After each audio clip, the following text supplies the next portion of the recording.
ഈശാവാശോപനിഷത്ത്, ബൃഹദാരണ്യക ഉപനിഷത്ത്, അങ്ങനെ പലതും. അതുപോലെ തന്നെ ഓൾഡ് ടെസ്റ്റമെന്റ്, ന്യൂ ടെസ്റ്റമെന്റ്, പഴയ നിയമവും പുതിയ നിയമവും, ഒടുവിലത്തെ ഗ്രന്ഥമായ സകല വേദങ്ങളെയും ഉൾക്കൊള്ളുന്നതും സകല നന്മകളും ഒന്നിച്ചു ഉൾക്കൊള്ളുന്നതും പൂർവ്വവേദങ്ങളെ പ്രൊട്ടക്ട് ചെയ്യുന്നതുമായ മുഹൈമിനായ ഒടുവിലത്തെ ഗ്രന്ഥമായ വിശുദ്ധ ഖുർആൻ. ഈ ഖുർആൻ മാനവ സമൂഹത്തിന് ആകമാനമുള്ള ഗ്രന്ഥമാണ്.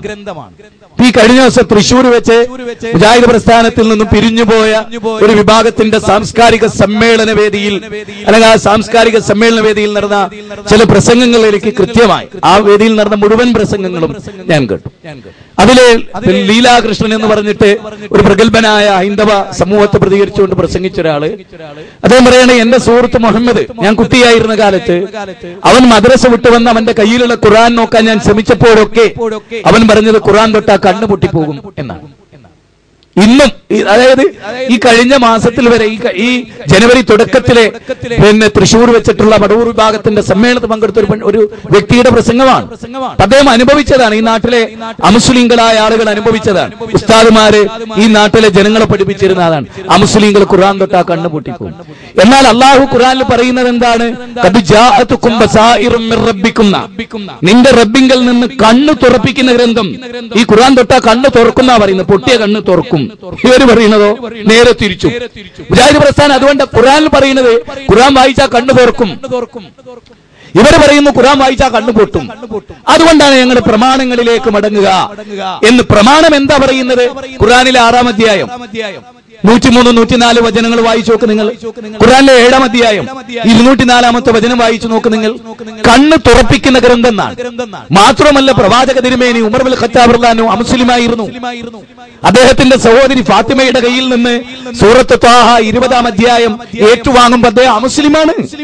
എന്നിട്ട് മുസ്ലിമായത് ആ ഖുർആൻ ഓതിയപ്പോൾ മനസ്സിലായി, എന്നിട്ട് മുസ്ലിമായി.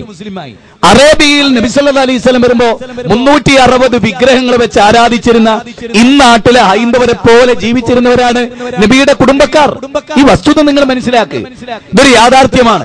അങ്ങനെ ജീവിച്ചിരുന്ന സമൂഹത്തിലേക്കാണ് പ്രവാചക തിരുമേനി സല്ലല്ലാഹു അലൈഹി വസല്ലം വരുന്നതും ഈ ദൈവോദരരെ ആരാധിക്കുന്നതിന്റെ നിരർത്ഥകതയെ സംബന്ധിച്ച് പ്രസംഗിച്ചതും ആ പ്രസംഗം കേട്ടിട്ട് അവർ പരിവർത്തിപ്പിക്കപ്പെട്ടത്.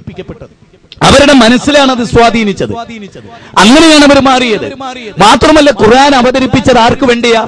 പാശ്ചാത്യർക്ക് വേണ്ടിയല്ല, പൗരസ്ഥർക്ക് വേണ്ടിയല്ല, അറബികൾക്ക് വേണ്ടിയല്ല, അനറബികൾക്ക് വേണ്ടിയല്ല, 714 കോടി മനുഷ്യർക്കും വേണ്ടി അള്ളാഹു അവതരിപ്പിച്ച ഈ പ്രപഞ്ചത്തിന്റെ നാഥനിൽ നിന്നുള്ളതാണ് ആ ഗ്രന്ഥം. അതാണ് നമ്മൾ ഒന്നാമതായി മനസ്സിലാക്കേണ്ടത്.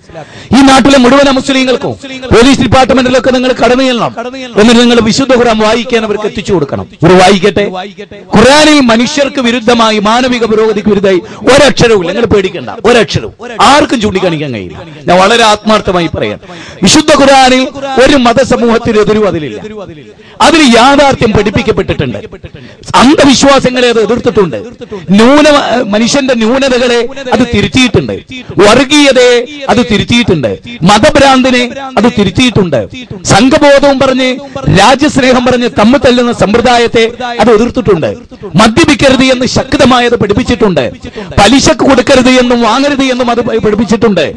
ലോട്ടറി അത് നിങ്ങൾ എടുക്കരുത് എന്നും ആ വിഭാഗത്തുമായി ബന്ധപ്പെട്ട ഒരു കാര്യത്തിലും നിങ്ങൾ പങ്കുകൊള്ളരുത് എന്നും അളവിലും തൂക്കത്തിലും കൃത്രിമം കാണിക്കരുത് എന്നും നിങ്ങളോട് ഇങ്ങോട്ട് യുദ്ധം ചെയ്യാത്തവരുമായി അമുസ്ലിങ്ങളോട് നല്ല മൈത്രി ബന്ധത്തിൽ നിങ്ങൾ മുന്നോട്ട് പോകണമെന്നും വിശുദ്ധ ഖുർആൻ പഠിപ്പിച്ചിട്ടുണ്ട്.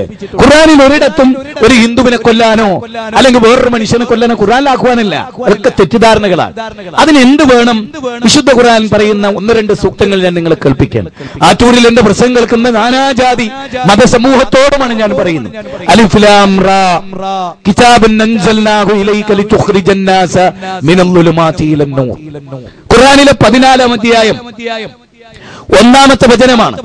അലിഫ് ലാം റാ കിതാബുൻ അൻസൽനാഹു ഇലൈക ലിതുഖ്രിജൻ നാസ മിനൽ ളുലുമാതി ഇലൻ നൂർ.